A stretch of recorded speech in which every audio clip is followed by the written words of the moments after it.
এই বৃষ্টির ওয়েদারে সন্ধ্যেবেলা কিছু খেতে ইচ্ছা করলে এই সোয়া আলু সিঙ্গারাটা বানিয়ে ফেলতে পারো। সো হ্যালো এভরিওয়ান, সোয়া আলু সিঙ্গারা বানানোর জন্য আমি ফার্স্টে তেলটাকে গরম করে পেঁয়াজ কাঁচা লঙ্কা দিয়ে হালকা ভেজে নিলাম। তারপরে আমি ধনে গুঁড়ো, জিরে গুঁড়ো আর বাড়িতে বানানো ভাজা মশলা দিয়ে হালকা একটু ভেজে নিলাম।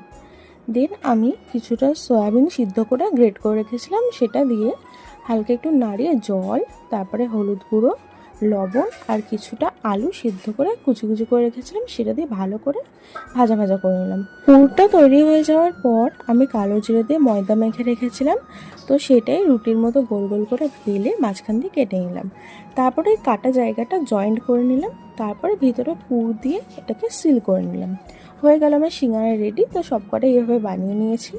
তারপরে তেলটাকে হালকা একটু গরম করে সব কটাকে একদম আস্তে আস্তে লাল লাল করে ভেজে নিলাম। তার সাথে বানিয়েছিলাম মিষ্টি একটা চাটনি। খুব সহজেই রেডি হয়ে গেল ইউনিক একটা রেসিপি। তো তোমরা যদি এরকম আরও ইউনিক রেসিপি দেখতে চাও তো আমার পেজটা ফলো করতে পারো। So that's it.